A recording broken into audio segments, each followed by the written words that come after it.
오늘의 설교 제목은 존귀한 어른 장로입니다. 따라서 합시다. 존귀한 어른. 존귀한 어른. 과격하게 존귀한 어른. 존귀한 어른. 장로. 장로.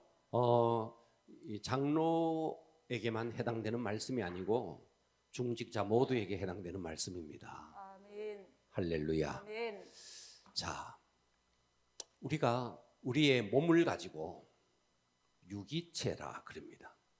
유기체적인 생명체다 그래요. 그러면 유기체가 있으면 유기체, 자, 우리가 보통 말을 할 때 유기체적 결합체, 어떤 생명체가 있습니다. 자, 이 생명체는 이 생명체 속에 많은 부분들이 있죠. 자, 다시 말씀드려서 우리 몸을 예를 든다면 우리 몸 속에 많은 장기들이 있습니다. 그런데 이 장기들이 일정한 목적이 있어요.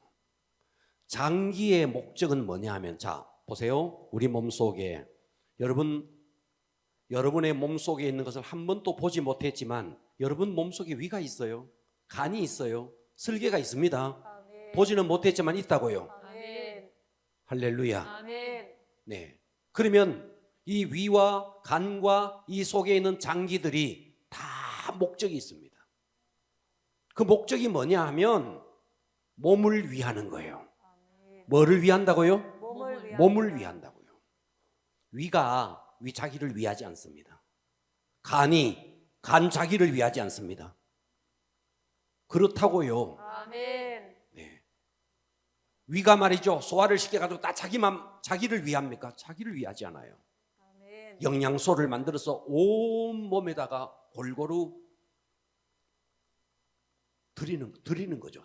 주는 거죠. 아멘. 위는 위 자기를 위해서 살지 않아요. 아멘. 간도 간 자기를 위해서 살지 않습니다.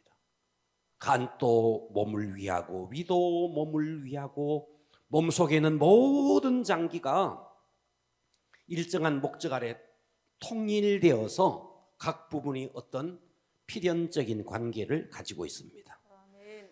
자, 우리가 눈으로 보이는 장기만 있는 게 아니고 손이 있어요. 눈이 있어요. 귀가 있어요. 코가 있어요. 입이 있어요. 이게 전부가 하나의 목적. 자, 예를 들어서 제가 이 펜입니다. 펜을 집으려고 할 때 제일 먼저 누가 어떤 역할을 하냐면 눈이 보는 역할을 하죠. 맞습니까? 아멘. 그러면서 팔이 내려가죠. 손가락이 짚죠. 그리고 다시 팔이 올리죠. 아멘. 자, 이렇게 이 펜이라는 것을 들기 위해서 우리 몸에 있는 모든 기능들이 그 목적을 이루기 위해서 연합합니다. 연합. 아멘. 지금 제가 이걸 들기 위해서 여러분들은 아마 발가락이 뭐가 필요 있겠나 하겠지만 아니요. 발가락이 굉장히 중요합니다. 발가락이 밑에서 딱 이렇게 5발가락이 받쳐주니까 제가 이렇게 서 있는 거죠. 아멘. 발가락이 만일 하나가 말이죠. 새끼 발가락이 하나만 어려워도요. 서가 있는데 굉장히 어렵습니다. 아멘. 그러니까 온 몸이 몸이 걸음을 걸을 때도 허리는 허리대로, 다리는 다리대로, 이 달려있는 팔이요 걸을 때 이래가 걷는 사람이 없어요. 다 흔들면서 걷습니다. 이 흔드는 게 이게 걸음을 도와주는 거예요. 아멘. 아니, 그렇다니까요. 아멘. 고개 다 드세요. 그러니까 온 몸의 기관들이 하나의 목적을 이루기 위해서 통일되어서 연합을 하고 있다 이 말입니다. 아멘. 그러면 교회를 가지고 성경은 뭐라고 말했느냐 하니까 그리스도의 몸이래요. 아멘. 그리스도의 몸. 아멘. 할렐루야. 아멘. 그러면 이 몸에, 그리스도라는 몸에, 여러분 몸이라 그러니까 건물이 몸이 아닙니다. 건물은 예배당이에요. 예배당. 그러면 교회는 누가 교회인데? 성령을 모신 모든 성도가 교회라는 거예요. 아멘. 그러면 성도 한 사람 한 사람은 몸에 붙어 있는 지체라는 거예요. 아멘. 어떤 사람은 팔일 수도 있고, 어떤 사람은 눈일 수도 있고, 어떤 사람은 귀일 수도 있고, 무엇인지는 모르지만 어쨌든 그리스도의 몸된 교회의 하나의 지체들이라는 거예요. 아멘. 그래서 우리 모두가 지체라는 말을 씁니다. 할렐루야. 아멘. 그런데 만일 눈이 말이죠. 내가 뭔가를 보니까 내가 최고야. 그럴 수 없습니다. 내가 세상에 맛있는 건 내가 다 먹어. 입이 최고야. 그렇지 않습니다. 아멘. 그렇죠? 아멘. 눈은 눈의 역할이 있는 거죠. 아멘. 귀는 귀의 역할이 있는 거죠. 아멘. 입은 입의 역할이 있는 거죠. 아멘. 제가 전에 이런 말씀을 드린 적이 있어요. 눈은 눈 자기가 최고라고 자랑하고 입은 입이 자기가 최고라고 자랑하고 뭐 다 자기 자랑하니까 사망의 음침한 꼴짝에 있었던 똥꼬가 맨날 무시당하고 그랬다는 거죠. 그래서 똥꼬가 하도 무시당하고 그래서 하루는 관략근을 꽉 조았다는 거죠. 그랬더니 관략근을 딱 저으고 내보내야 될 배설물을 내보내지 않았더니 눈이고 입이고 코고 온몸의 장기들이 시급똥급하는 거죠. 다 귀한 장기가 더 귀한 장기가 있고 덜 귀한 장기가 없는 거예요. 다 귀한 장, 다 귀한 장기라는 거죠. 그러니까 교회에서 각 성도가 어떤 사람이 더 귀하고 덜 귀하고가 아니고 다 귀하다는 겁니다. 아멘. 그래서 우리는 저와 여러분이 신분상으로는 하나님의 자녀입니다. 아멘. 다 저도 하나님의 자녀, 여러분들도 하나님의 자녀, 다 동등합니다. 그러나 다만 교회에서 하나님의 일을 이루기 위해서 직책상 하나님의 거룩한 뜻을 이루기 위해서 목회자로 하나님이 부르시기도 하고 때로는 교회 장로님으로 안수 집사님으로 권사님으로 서리 집사로 또 목자로 교구장으로 이렇게 부른 거예요. 그러니까 우리 몸에 수백 개의 지체가 아마 머리끝부터 발끝까지 수백 개의 지체가 있습니다. 제가 좀 전에 말씀드린 것처럼 지체는 단 하나도 지체 자기 자체를 위해서 존재하는 지체는 하나도 없습니다. 아멘. 자, 위에 예를 들어 봅시다. 위. 음식물을 잘게 썰어서 그것을 위가 말이죠. 주물럭 하면서 반죽합니다. 그래서 영양분을 만들어서 어떻게 하느냐? 소장으로 작은 창자로 내려보내죠. 그 작은 창자에는 또 작은 창자의 역할이 있습니다. 위가 했던 그 일을 작은 창자로 내려오면 이 작은 창자에서 작은 융털들이 쫙 나와서 영양분을 쫙 빨아당기죠. 그래서 그 영양분이 어떻게 됩니까? 우리 몸속에 피가 흐릅니다. 그 피에 의해서 온 몸으로 운반되어지는 거죠. 간이 있습니다. 간이 하는 역할이 뭔가? 간은 우리 몸속에 흡수된 영양소를 저장합니다. 그리고 필요한 물질을 가공해서 온몸의 세포에 분배하면서 또다시 간이 하는 역할이 중요한 역할이 뭐냐? 몸의 독소를 분해합니다. 우리 여러분들이 약을 먹거나 때로 여러분들이 기타 독성 물질을 우리가 흡수할지라도 간에서 그것을 다 분해하는 거죠. 여러분이 술을 마시고 술을 마시는 분이 없겠지만 세상 사람들이 술을 마시고 잠을 시큰 자고 일어났는데 아탈탈했는데 아침에 일어나면 거뜬해지는 이유가 간이 그 모든 독소를 다 분해시켜 버리는 거죠. 듣고 계시죠? 아멘. 여러분은 자지만 여러분 속에 있는 장기가 몸 속의 독소를 그 알코올의 독소를 다 분해하는 역할을 하는 거죠. 허파가 있습니다. 허파가 하는 말이 뭔가? 허파는 순수한 우리말이고 또 다른 말로 한문으로 폐라 그럽니다. 폐. 자, 이렇게 폐가 있습니다. 자, 이 폐는 호흡기관이죠. 이 폐가 하는 역할이 뭡니까? 공기 속에 있는 산소를 얻어서 혈액으로 보내주는 역할을 하죠. 그러면서 몸속에서 발생한 이산화탄소를 몸 밖으로 배출을 합니다. 이게 허파, 폐가 하는 역할이라는 거죠. 아멘 합시다. 아멘. 신장이 있습니다. 신장. 우리가 또 다른 말로 순수한 우리말로는 콩팥이라 그래요. 콩팥.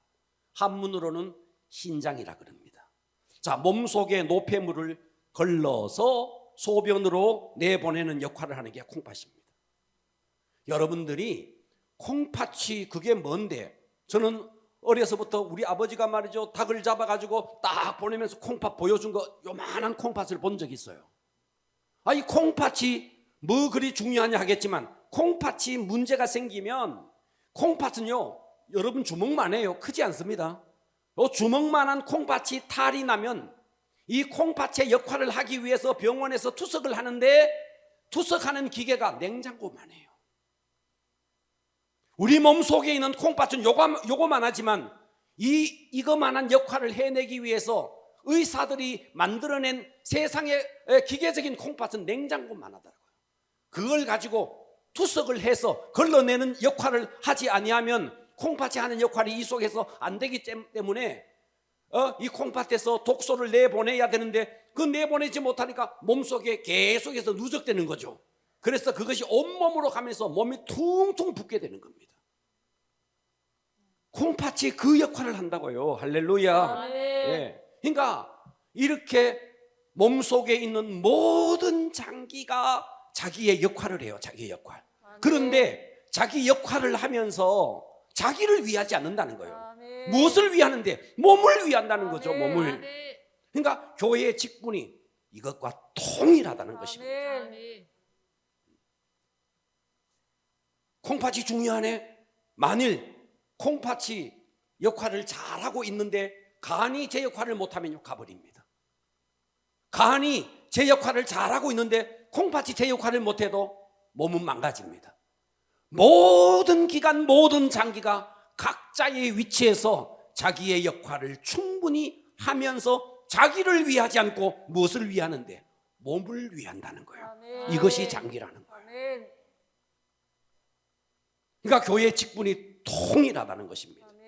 나 목사니까 나 섬겨, 나 장로니까 나 섬겨, 나 권사니까 나 섬겨. 있을 수가 없는 말들을 여러분, 이건 정말 잘못된 사고라는 거예요. 모든 직분은 섬기기 위해서 있습니다. 대우받기 위해서 있는 직분은 하나도 없습니다. 여러분, 암이 뭔지 아세요? 인간은 말이죠, 원래 정자와 난자가 만나서 그래서 세포 분열을 통해서 우리 몸이 만들어지고 성장합니다. 그래서 우리 인간의 몸을 쪼개고 끝까지 쪼개면은 나머지 가장 마지막에 남는 게 뭐냐면 세포예요. 세포 하나가 남는 거예요. 자, 그런데 우리 몸은 다 세포로 만들어져 있습니다. 그런데 이 세포 중에서 원래의 세포의 기능을 망각하고 주변 조직을 파고들어서 정상적인 세포를 파괴하는 세포가 있습니다. 자, 세포 중에는 다 뇌의 중추신경을 통해서 이 뇌의 명령을 받아서 세포가 만들어서 조직이 되고 조직이 만들어서 장기가 되는 겁니다. 아멘. 자, 그런데 이 세포가 말이죠, 가장 중추적인 역할을 하는 뇌가 있습니다. 이 뇌의 명령을 받아서 고유의 자기의 역할을 충실히 해내어야 하는데 자기의 역할을 하지 않고, 자, 중요한 말입니다. 자기의 역할을 하지 않고 주변 조직 속으로 파고 들어가서 주변의 정상적인 세포를 파괴하면서 시간이 지나가면서 혈관으로 파고 들어가서 혈액을 타고 다른 장기로 침범해 들어가면서 급속도로 돌연적인 세포 역할을 하는 것이 암입니다. 그래서 암이라는 말은 한문으로 바위암자예요. 바위암. 바위암석이라는 말을 쓰죠. 바위암. 바위가 어떻습니까? 만지면 딱딱하죠. 그래서 암이라는 것은 우리 몸속에 제 역할을 하지 않고 딱딱하게 굳어서 다른 세포를 파괴시키는 것이 암이라고요. 그러면 교회 안에서 암적인 존재가 있습니다. 성도 가운데서 각 성도는 고유의 역할이 있는데 이 고유의 역할을 하지 않고 어떤 역할을 하는데 다른 세포를 침범하는 거예요.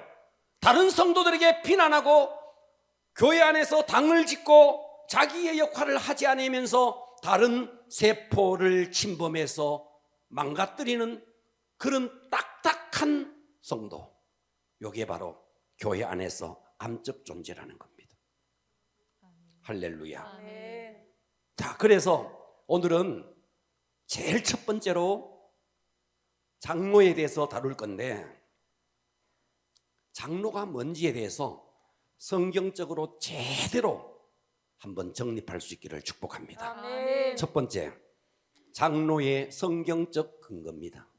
장로의, 세상에 누가 뭐라 그러더라도 성경이 장로에 대해서 어떻게 말하고 있는지, 자, 우리말로 신구약 성경을 쭉 펴서 장로 동그라미를 쳐보면 구약에 약 100번, 신약에 약 80, 60번 나옵니다. 자, 먼저 구약을 한번 살펴보겠습니다. 구약에서의 장로입니다. 100번 나오는 이야기를 다 살필 필요는 없고 중요한 몇 구절만 살피겠습니다. 민수기 11장 25절 보면, 여러분 앞에 글자 보이세요? 자, 민수기 11장 25절 여러분이 보이면 한번 읽어보세요. 시작. 여호와께서 구름 가운데 강림하사 모세에게 말씀하시고 그에게 임한 영을 70 장로에게도 임하게 하시니. 자, 여기까지요. 자, 70 장로가 나옵니다. 그죠? 장로가 나옵니다. 구약 성경은 히브리어와 아람어로 쓰여졌습니다. 근데 여기서 장로는 아람어로 쓰여졌어요. 이 아람어로 시부. 우리나라 말로 해석하면 나이가 들다, 백발이 들다, 이런 뜻이에요. 나이가 들다, 백발이 들다. 자, 시편 107편 32절 갑니다. 다 같이 시작. 백성의 모임에서 그를 높이며 장로들의 자리에서 그를. 자, 여기에 장로들의 자리가 나오죠. 그렇습니까? 아멘. 자, 여기서 장로는 히브리어로 쓰였습니다. 자켄. 우리나라 말로 해석하면 나이가 들다 이래요. 나이가 들다. 그래서 구약 성경의 장로는 나이가 들어서 백발이 든 사람. 그러면 나이가 들고 백발이 들면 다 장로냐? 그렇지 않습니다. 나이가 들고 백발이 들어서 세상적인 경륜이 있으면서 상당한 지혜를 가진 자로서 공동체 속에서 존경을 받는 권위 있는 어른, 존경을 받는 권위 있는 어른을 장로라고 구약시대에 말했다는. 이스라엘 공동체 속에서 장로라고 말할 때는 나이가 들고 백발이 들고 세상에 많은 경험을 가지고 지혜를 가지고 그러면서 공동체의 사람들에게 존경을 받는 권위 있는 어른을 장로라 했다 이 말이에요. 아멘. 자, 신약으로 넘어가 볼게요. 자, 신약에서의 장로는 마태복음 21장 23절에 보면 예수께서 성전에 들어가 가르치실 새 대제사장들과 백성의 장로가 나와요. 그죠? 아멘. 자, 여기서 백성의 장로. 자, 사도행전 14장 23절로 가보겠습니다. 자, 여기 보니까 각 교회에서 누구를 택하여? 장로들을 택하여 금식 기도하며 그들이 믿는 주께 그들을 위탁하고. 자, 이 이야기는 제가 다시 이따 말씀드리겠습니다. 자, 여기에서 장로는 헬라어로 쓰여졌습니다. 신약은 헬라어로 쓰여졌어요. 자, 여기서 장로라는 말을 우리나라 말로 해석하면 연장자, 따라서 합니다. 연장자. 그래서 신구약 성경을 다 합쳐서 장로에 대해서 개념 정리를 하면 연세가 들고 나이가 들고 학식이 많고 풍부한 경험을 가지고 품위와 덕망을 갖추면서 공동체 속에서 존경을 받는 사람, 이 사람을 이스라엘 공동체 속에서 장로라 했다 하는 겁니다. 아멘. 그렇기 때문에 이스라엘 백성들의 그 공동체 속에서 장로의 역할은 대단히 중요했고 장로의 위치 자체가 모든 백성들에게 존경을 받는 사람이 장로가 되었다는 거예요. 아멘. 그러니까 우리가 이 신구약 성경을 이제 그러면서 이제 교회가 세워지고 오순절 마가이 다락방에서 성령이 임하시고 그리고 교회가 세워지고 안디옥 교회가 세워지고 바울에 의해서 에베소 고린도 온 교회가 세워지면서 그러면서 이 복음이 로마까지 들어갑니다. 313년 콘스탄티노플 대제가 기독교를 공인하게 되고 그러면서 개념이 계속 바뀌어져요. 그리고 중세를 지나서 종교개혁 시대의 칼빈 시대에 와서 지금 이 시대에 우리가 쓰고 있는 장로 제도가 온전하게 정립이 되어집니다. 그러니까 이 장로라는 개념이 계속해서 바뀌어져 왔습니다. 그래서 우리가 지금 한국교회 장로교 안에서 이 장로의 제도는 바로 종교개혁을 일으켰던 칼빈에 의해서 그때 온전히 정립된 장로 제도를 따르고 있는 겁니다. 할렐루야. 아멘. 자, 그러면 초대교회 때부터 장로가 어떻게 변천되어 왔는지를 좀 보겠습니다. 자, 베드로전서 5장 1절로 가보겠습니다. 베드로전서 5장 1절에 보면 너희 중 장로에게 권하노니. 보고 계시죠? 아멘. 자, 베드로전서는 베드로가 썼습니다. 이 베드로가 편지를 쓰면서 이렇게 말하는 거예요. 너희 중 장로에게 권하노니 나는 함께 장로된 자요. 그러니까 베드로는 사도입니다. 그죠? 아멘.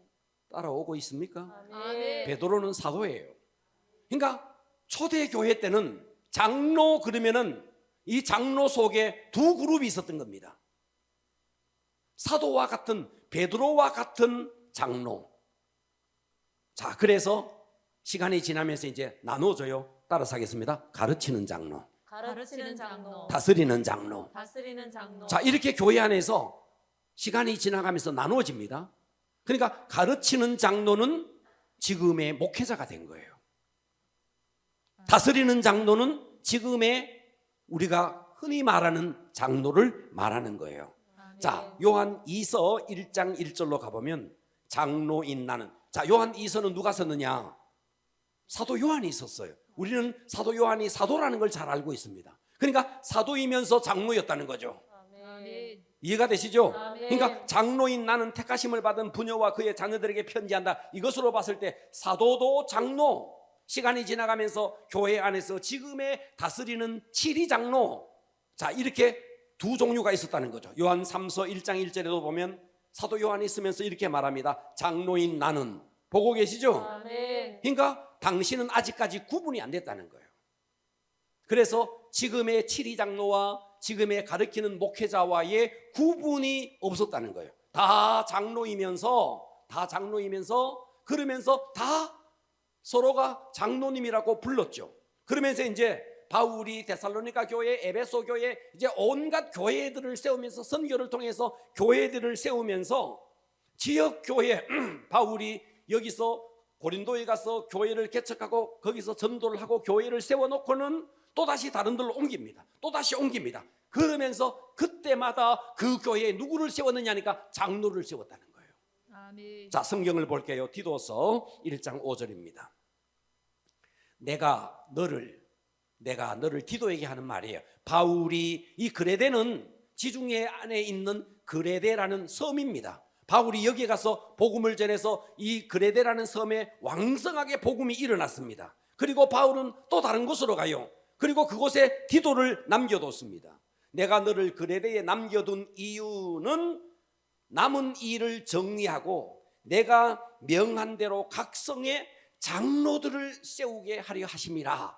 그래서 바울의 명령에 의해서 디도가 이 말을 듣고 그레데라는 섬의 각 성에다가 장로를 세웠다는 거예요. 아멘. 이해가 되시죠? 아멘. 자, 디모데전서 5장 17절. 이제 이것이 시간이 지나가면서 교회가 막 부흥하면서 가르치는 장로와 다스리는 장로로 구분되어서 교회 안에서 역할 분담을 하게 된 겁니다. 디모데전서 5장 17절 봐봐요. 여기에 잘 다스리는 장로. 따라서 합니다. 다스리는 장로. 다스리는 장로. 자, 이 장로가 지금의 장로님이에요. 이해가 되시죠? 아멘. 자, 잘 다스리는 장로들은 배나 존경할 자로 알되. 여러분 교회 안에서 장로님을 존경해야 됩니다. 아멘. 자, 배나 존경할 자로 알되 말씀과 가르침에 수고하는 이 사람은 누군데? 똑같은 장로이면서 이제 교육하는 장로, 가르치는 장로가 있다는 거죠. 아멘. 지금의 목회자를 두고 말하는 거예요. 아멘. 말씀과 가르침에 수고하는 이들에게는 더욱 존경해라, 더욱 그리해라. 그러니까 교회 안에 이제 역할 분담이 나눠진 겁니다.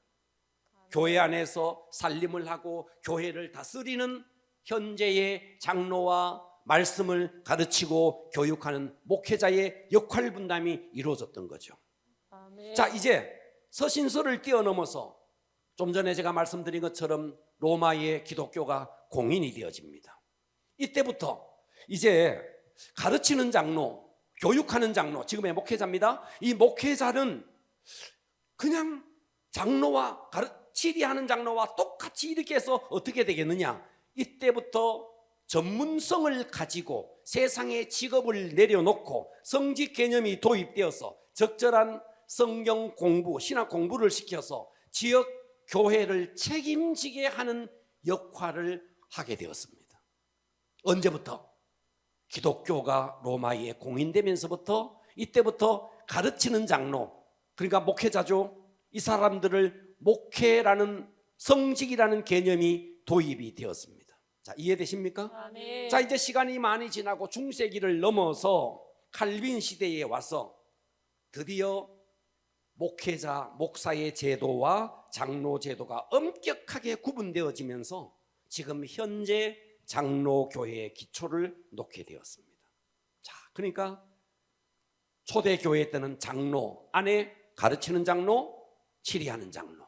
이제 시간이 지나서 지금의 현재 교회는 목회자와 현재 장로로 이렇게 구분이 되었다 이 말입니다. 아멘. 베드로전서 5장 4절에 이렇게 말해줘. 이 장로 직분을 이때의 베드로전서 5장 4절에서의 장로는 지금의 현재 목회자와 장로를 동일하게 구분하고 있지 않을 때입니다. 그리하면 자, 목자장이 나타나실 때 시들지 않은 이 장로의 역할을 잘 감당하면 영광의 관을 얻게 될 것이다. 할렐루야. 아멘. 그래서 목사님들 사이에 이런 말을 합니다.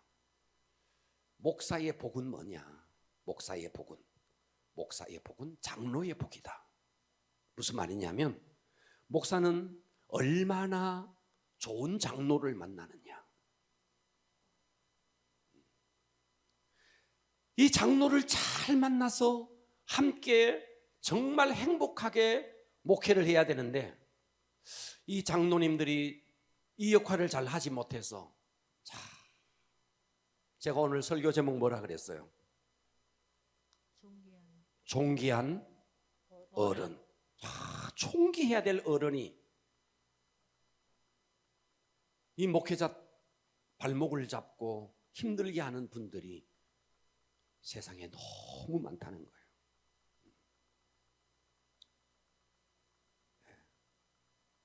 제가 지금 이런 이야기 하는 건 우리 교회가 그렇다는 건 아니에요. 우리 교회는 지금까지 일체 그런 일이 없었고, 예, 다 훌륭한 분들이었고 행복한 목회를 하죠. 그러나 자, 실제로 제가 만나는 노회 안에서 또 우리 동기회 안에서 만나는 목사님들 가운데 장로님 때문에 힘들어한 분들이 참 의외로 많습니다. 자, 그렇다면 진짜 좋은 장로는 어떤 장로냐 하면요, 장로가 목회자가 제일 못마땅한 장로는 이런 장로가 제일 못마땅해요. 성도들에게는 하늘 같은 인기를 얻고 있는데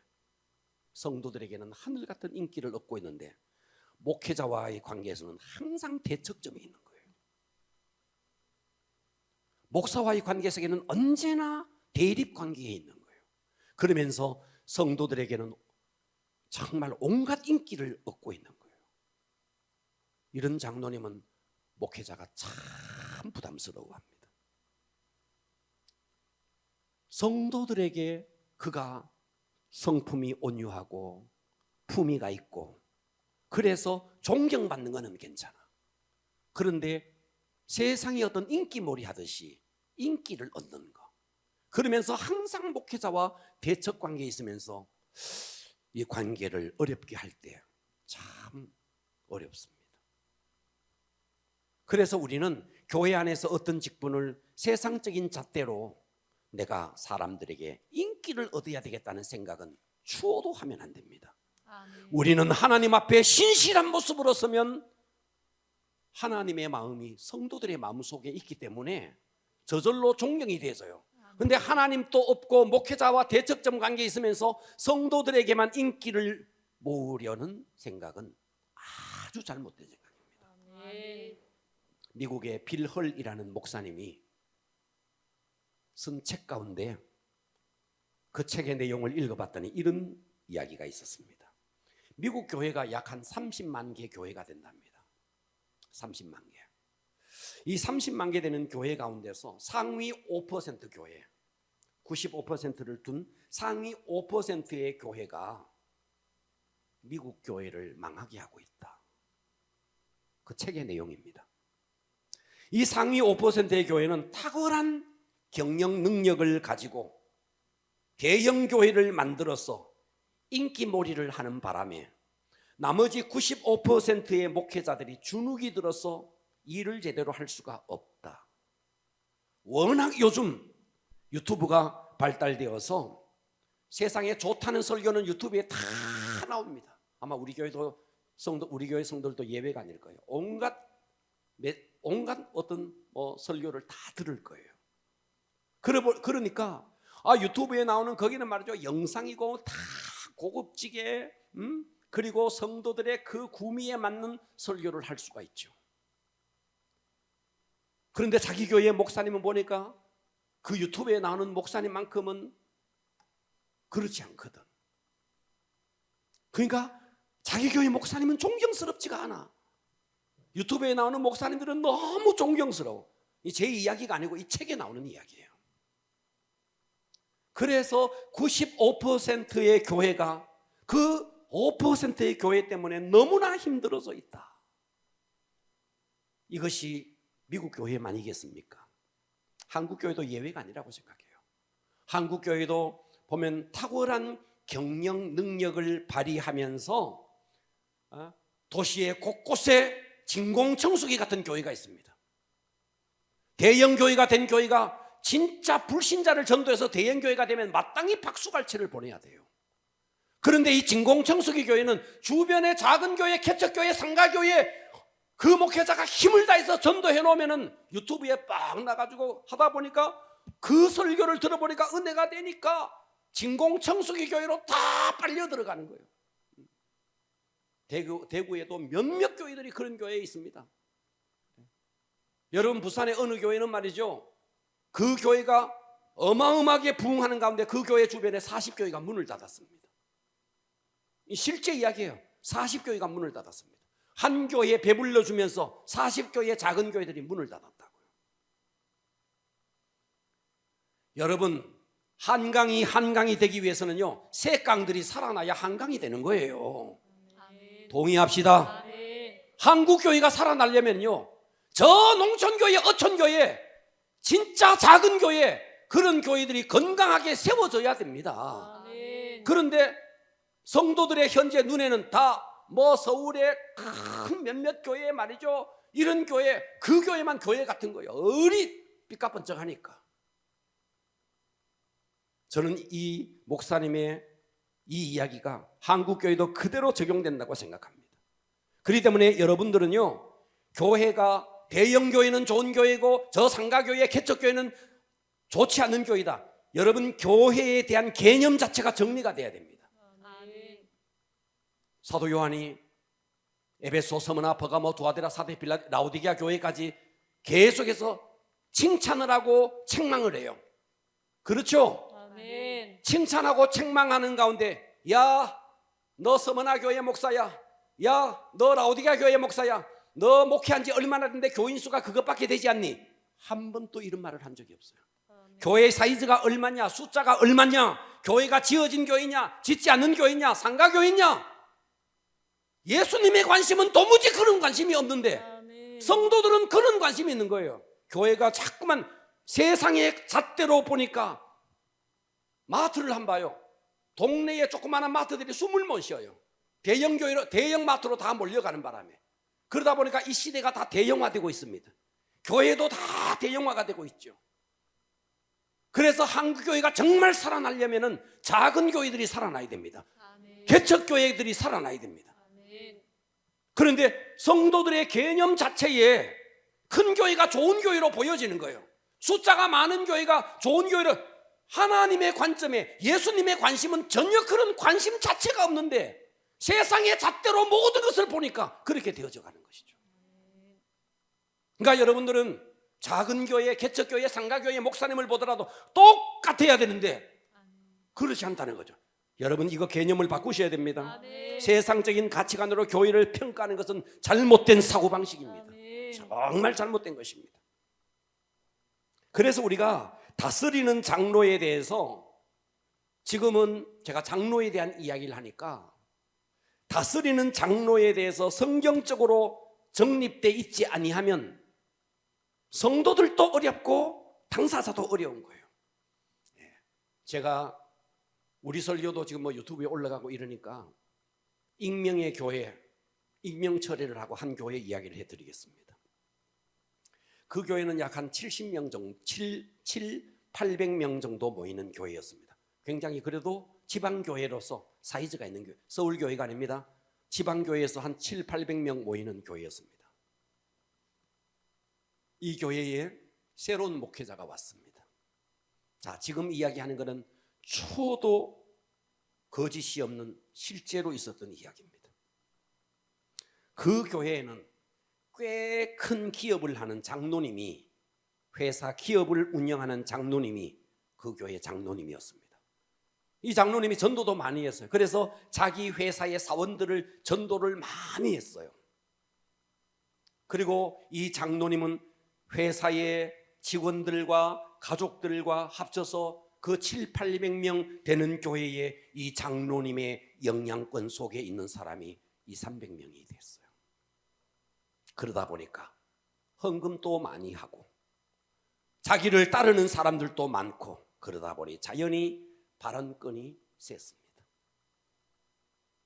그런데 아무리 발언권이 세고 헌금을 많이 하고 전도를 많이 해서 자기 밑에 200명, 300명이 되어도 이 사람이 십자가를 통과하고 은혜에 젖어 있는 사람이면 아무 문제가 없어. 근데 문제는 십자가를 통과를 못한 거예요. 그러니까 은혜가 있을 수가 없는 거예요. 날마다 가슴 속에는 은혜가 바짝 말라 있는 거예요. 모든 관점을 세상적인 관점으로 일을 다 처리하는 거예요. 새로운 목사님이 왔어요. 이 새로운 목사님이 와서 정말 훌륭한 목사님이 온 거예요.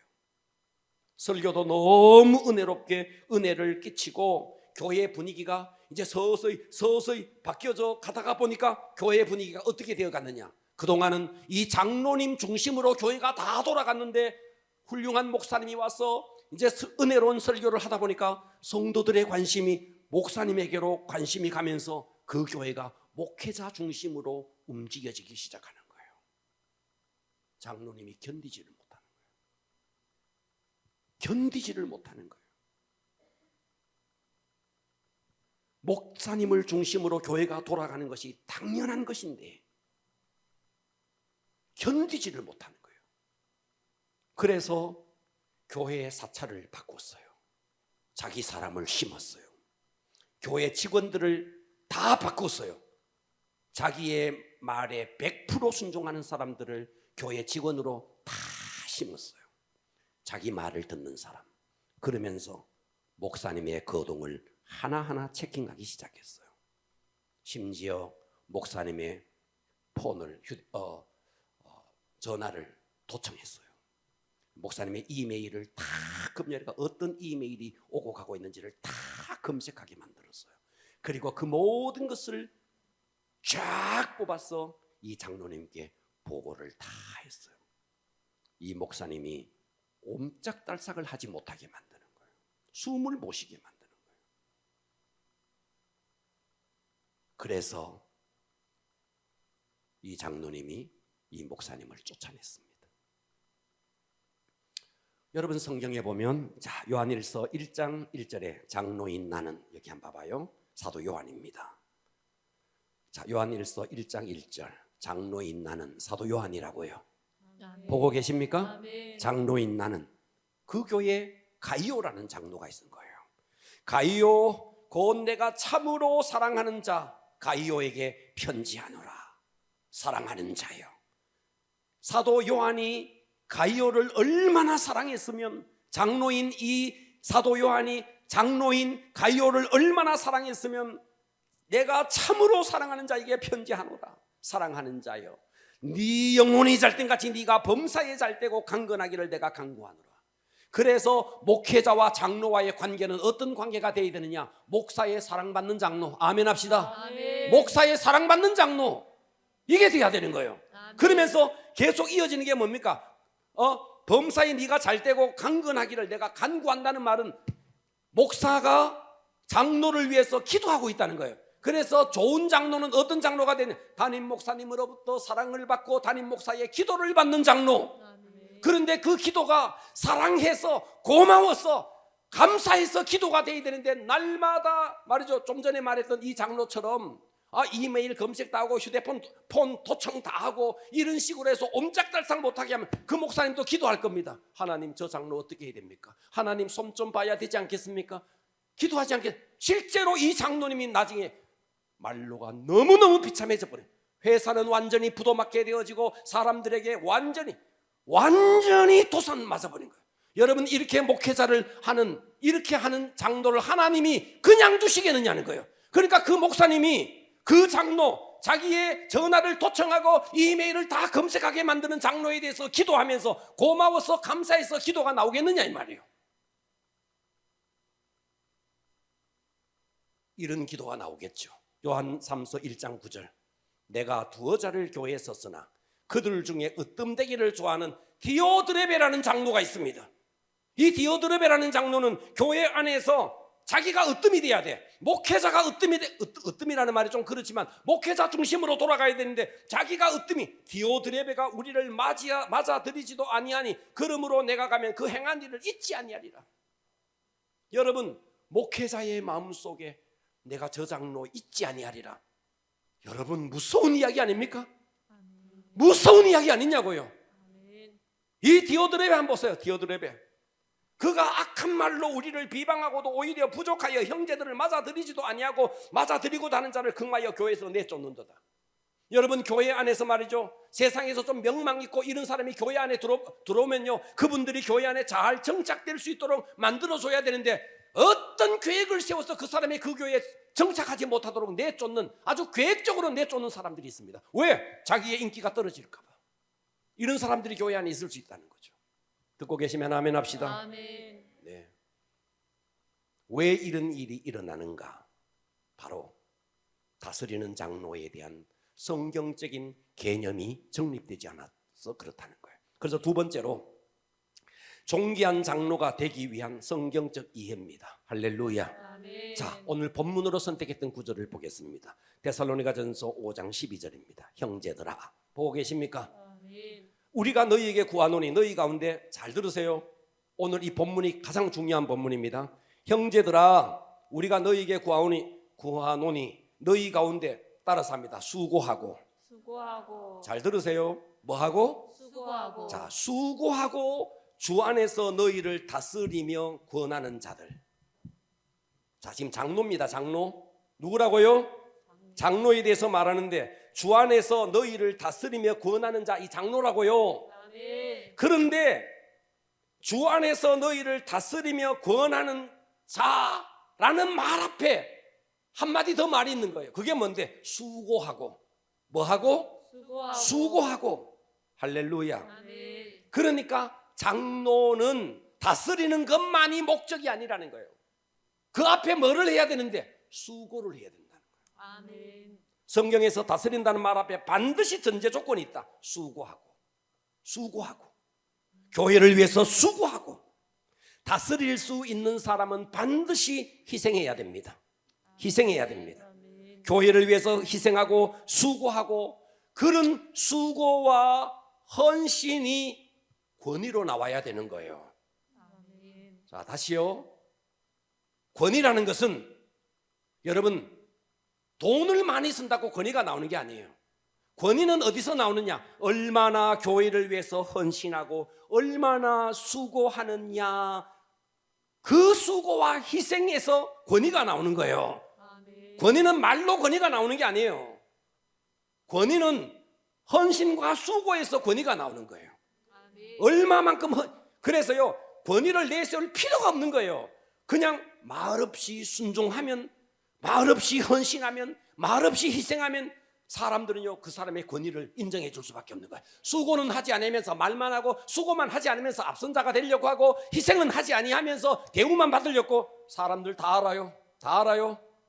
다 알아요. 그러니까 앞으로 장로가 되어야 할 사람도 이 말씀을 잘 들어야 되겠지만 앞으로 공동의회를 하면서 장로에 대해서 한 표를 투표를 하면서 찬성표를 던질 여러분들도 어떤 사람이 장로가 되어야 되는지를 잘 알아야 된다는 거예요.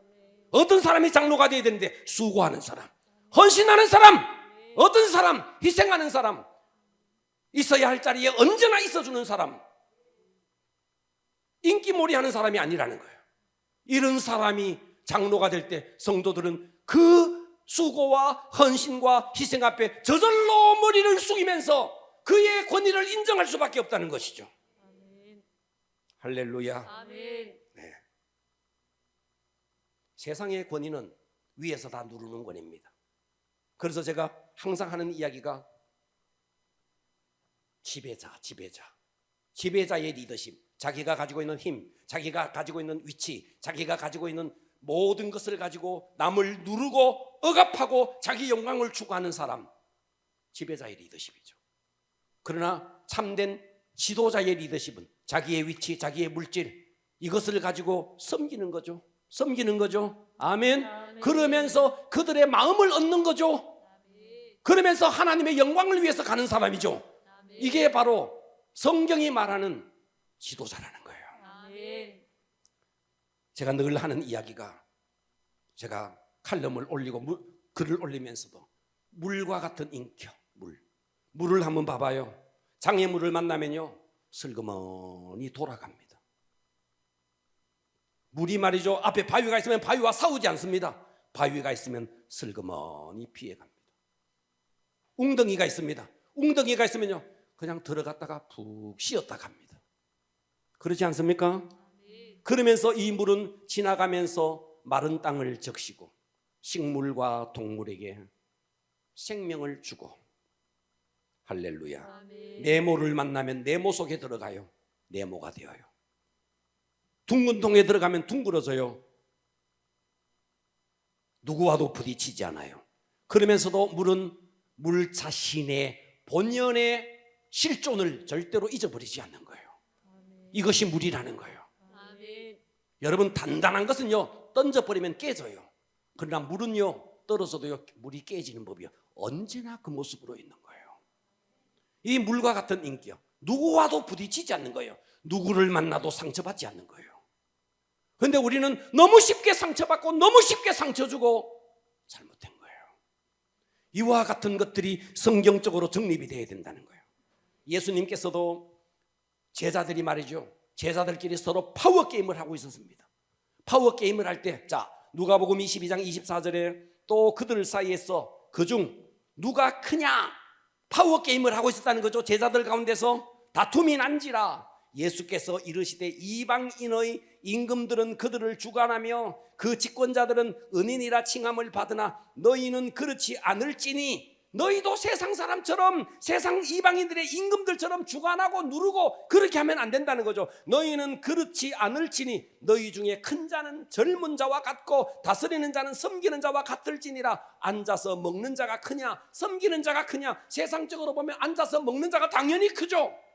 예. 섬기는 자가 당연히 작은 자죠. 앉아서 먹는 자가 크냐 섬기는 자가 크냐? 앉아서 먹는 자가 아니냐. 그러나 나는 섬기는 자의 자리에 있다는 거예요. 아멘. 인자는 섬김을 받으러 온 게 아니라는 거예요. 아멘. 오히려 생명을 주고 대속물로 주려고 왔다는 거죠. 아멘. 이게 예수님이라는 거죠. 아멘.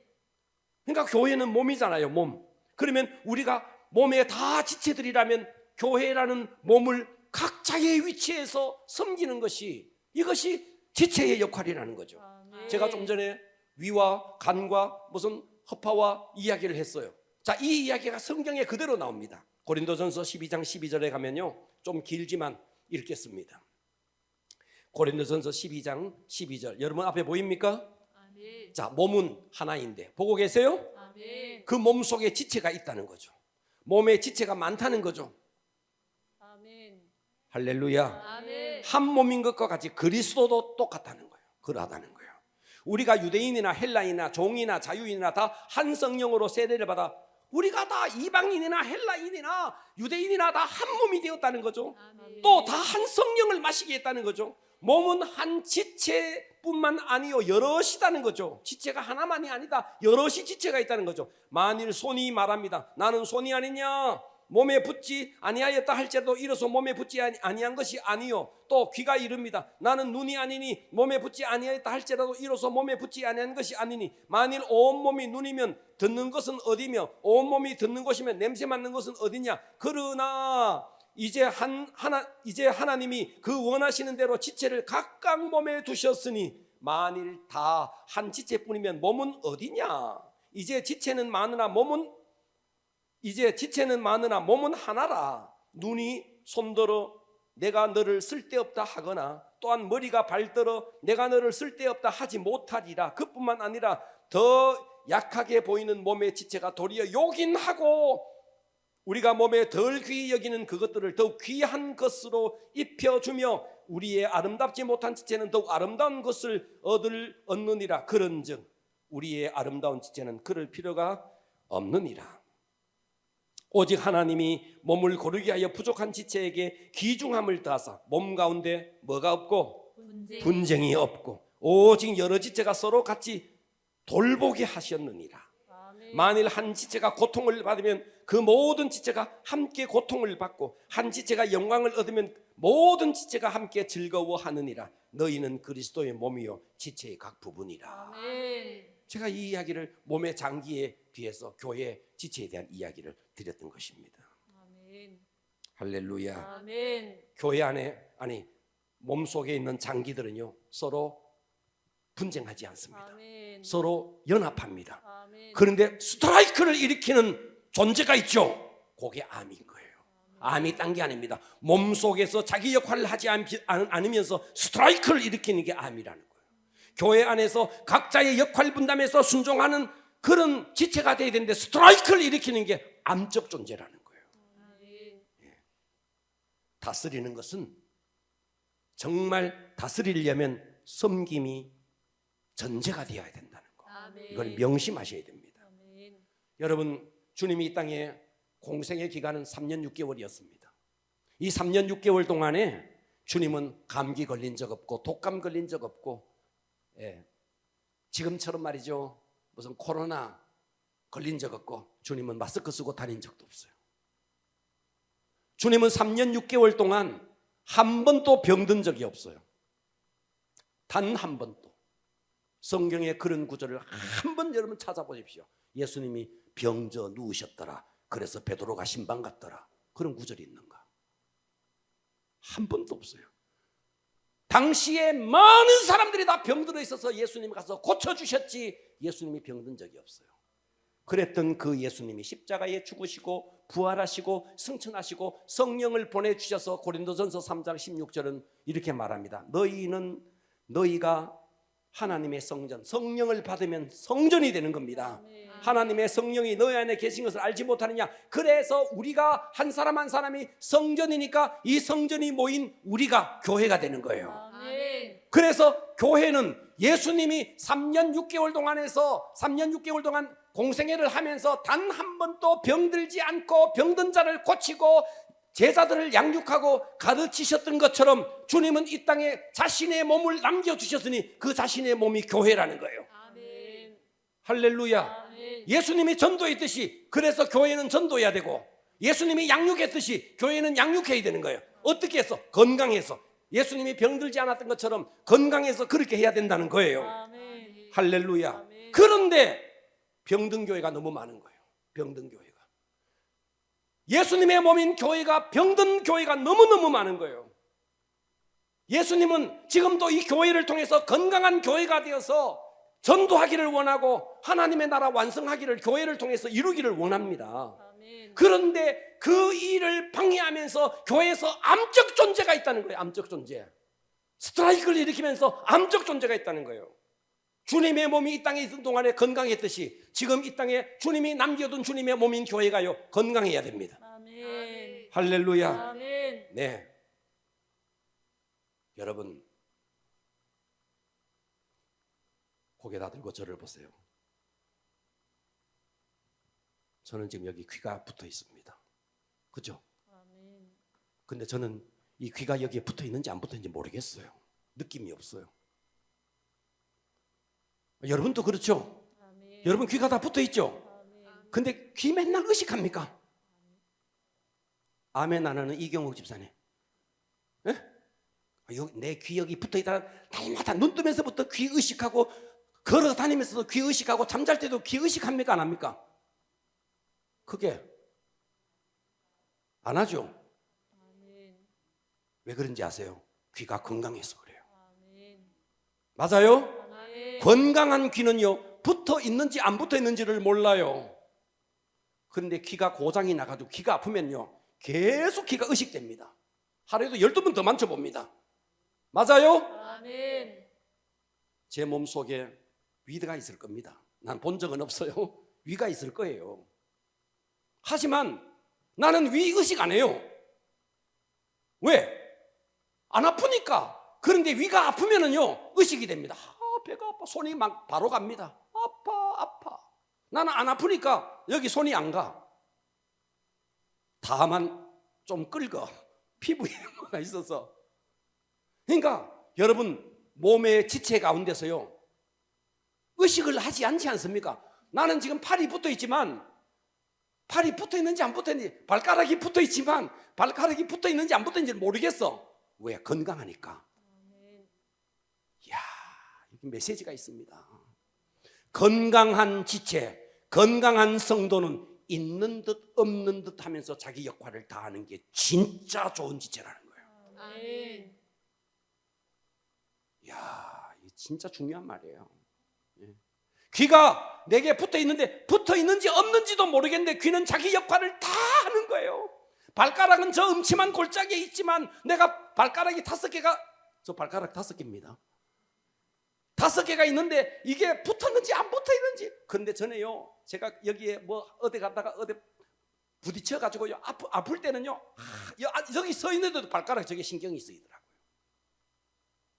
교회 안에서 목회자가, 성도가요, 건강한 성도는 목사가 그 성도를 계속 의식하고 계속 그 사람 생각하고 하는 성도가 아니라는 거예요. 있는 듯 없는 듯.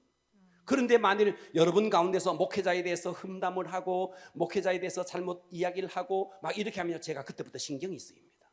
새벽에 나가도 기도하기 시작합니다. 주여, 주여, 기도하기 시작합니다. 의식이 된다는 거죠. 왜요? 아픈 손가락이라는 거죠.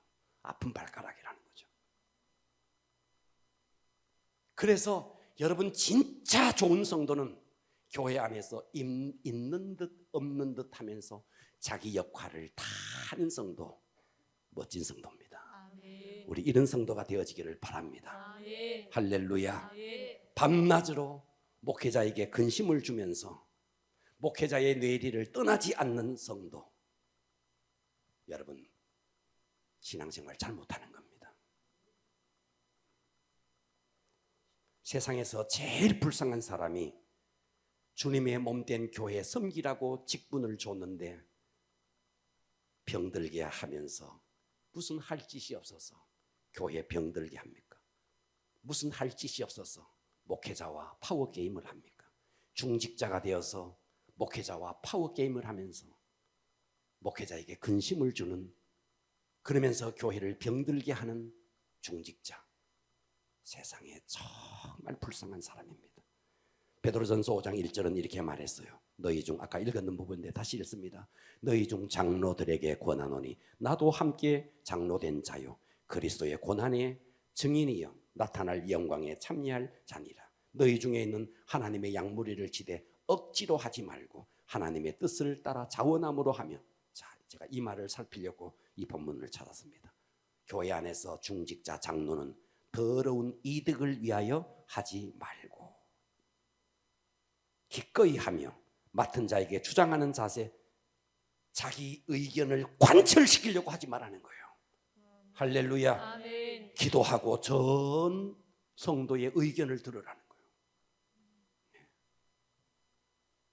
맡은 자에게 주장하는 자세를 하지 말고 양무리에게 본이 되라는 거예요.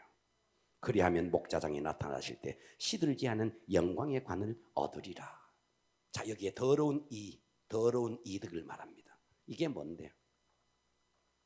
교회 안에서 장로가 자기 명예를 위해서 교회를 이용하는 거예요.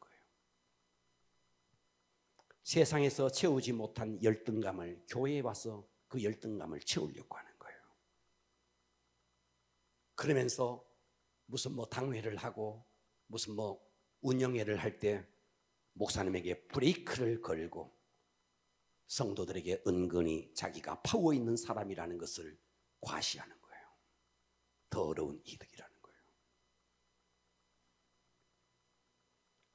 이런 것들이 마음속에 처리되지 않고 장로는 목사보다가 아래 사람도 아니고 집사보다 위에 사람도 아닙니다. 아멘 하셔야 됩니다. 아멘. 장로는 목사보다 아래 사람도 아니고 집사보다 위 사람도 아니에요. 신분적으로 우리는 동등해요. 다만 하나님께서 하나님의 일을 위해서 직책상 불렀을 뿐이에요. 뭐하라고? 섬기라고. 아멘. 그것을 우리가 교회 안에서 섬기라고 준 이 직분을 계급의식으로 생각하고 파워게임으로 생각하면 이보다 잘못된 헛발질하는 인생이 없다는 것입니다. 아멘. 할렐루야. 아멘. 네, 그래서 이제 마지막으로 세 번째, 짧게 이것만 말씀드리고 마칩니다. 앞으로 우리 교회가 나가야 할 장로의 길입니다. 존귀한 장로가 되기 위한 권면입니다. 앞으로 우리 교회가 앞으로 이 부분을 저와 함께, 우리 교회 장로님이 되실 분들은 저와 함께 이것을 해 나가려고 합니다. 첫째, 은혜가 메마르지 않아야 됩니다. 가장 중요한 겁니다. 은혜가 메마르지 않아야 됩니다. 아멘. 아멘을 크게 합시다. 아멘. 은혜가 메마르지 않아야 합니다. 은혜가 메마르면, 자, 성도들이, 제가 그동안 우리 성도들을 쭉 보면서 또 여느 교회들을 보면서 특별히 중직자가 은혜가 메마르는 이유가 있습니다. 특별히 저 멀리 있을 때는 괜찮은데 중직자가 되면서 은혜가 메마르는 이유. 예배를 참석 안 하는 게 아니에요. 예배 참석해요. 기도의 자리에 위치가 있기 때문에 참석해요. 그런데 내면에 메마름이 오는 거예요. 그 메마름이 오는 가장 중요한 이유는 이거예요. 목회자와 자주 만나니까. 그러다 보니까 목사는 천사가 아닌 이상 완전할 수가 없습니다. 목사에게도 허물이 있고 목사도 여러 가지 단점이 있을 수 있습니다. 이 이야기 정말 중요합니다. 단점이 있을 수 있습니다. 이것을 품어낼 수 있는 이것을 품어낼 수 있는 도량, 이것을 품어낼 수 있는 그릇이 되는 사람이 장로가 되어야 됩니다. 이것을 품어낼 수 없으면 자기 나름대로 목회자의 관을 갖고 있는 거죠. 목회자의 관을 갖고 있는데 우리 목사님을 보니까 우리 목사는 왜 저래? 왜 저렇게 소리 질러 사? 우리 목사는 왜 저래? 목회자의 허물을 보면서 그 허물을 품어내지 못하고 그것을 상처로 받아버리면 그 다음부터는 은혜를 못 받습니다. 절대로 은혜 못 받습니다. 그러니까 장로가 되고 중직자가 될수록 여러분, 목사는 천사가 아닙니다. 제가 고의적으로 여러분들에게 상처를 주려고 하지는 않습니다. 그러나 저도 인간인지라 허물이 있을 수 있습니다. 그것을 봤을 때 품어낼 수 있는 그릇이 되는 사람이 장로가 되어야 됩니다. 그것을 못 품어내면 어떻게 되는가? 장로가 돼서 이제는 강대상에서 떨어지는 메시지에 절대로 은혜 못 받습니다. 그래서 은혜가 메마르게 되어 있는 겁니다. 이걸 품어낼 수 있는 그릇이 되어야 된다는 거예요. 아멘. 할렐루야. 아멘. 예. 그러니까 여러분, 목회자에 대한 이해와 용납, 이런 사람이 중직자가 되어야 됩니다. 할렐루야. 아멘. 이 일을 여러분들은 해 나가셔야 됩니다. 제가 여러분들에게 고의적으로 저는 누구를 왕따를 시킨다거나 누구를 어떻게 이런 세상에서도 저는 그렇게 하지 않습니다. 저는 그런 거 안 합니다.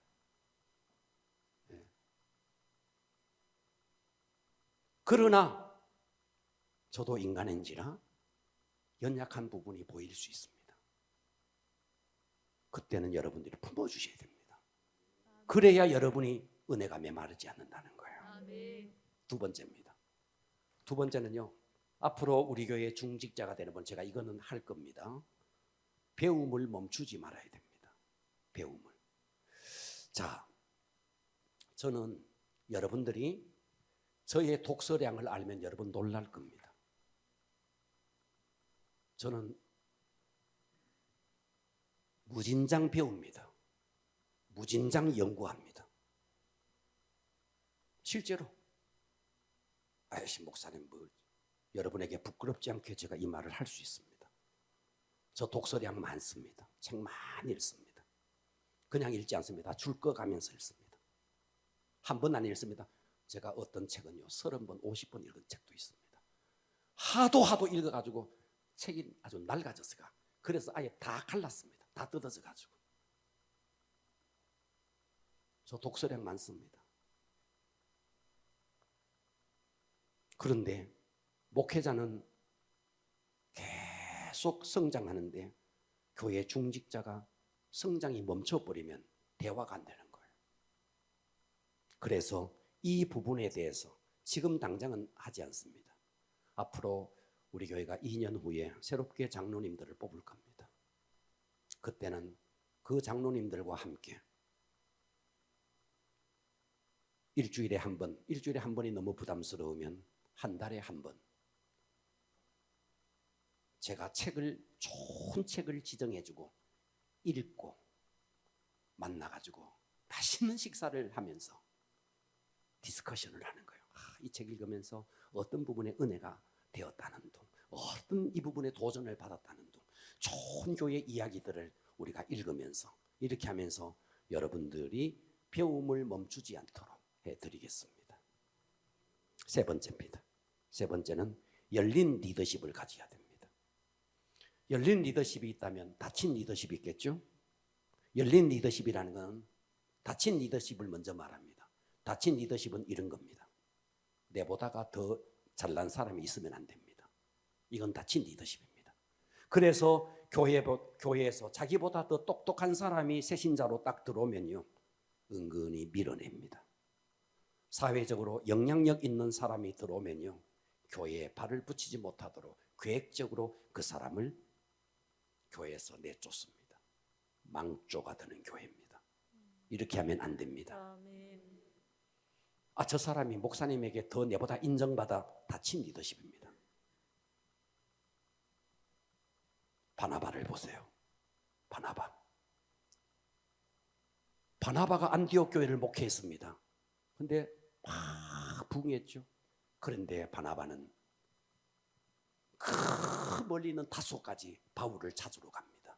그리고 바울을 찾아서 안디옥 교회로 와서 함께 목회를 합니다. 더 부흥합니다. 이제는 성도들이 다 바나바보다가는 바울을 찾아갑니다. 그때 바나바는 어떻게 합니까?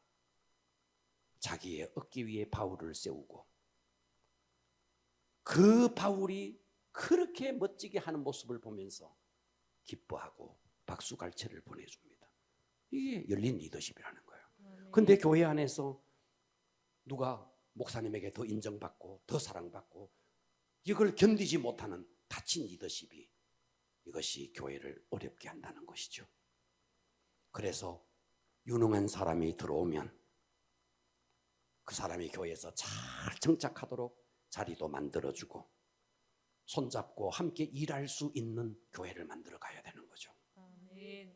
할렐루야. 아멘. 우리가 서로 저와 여러분이 함께 그렇게 해야 된다는 거예요.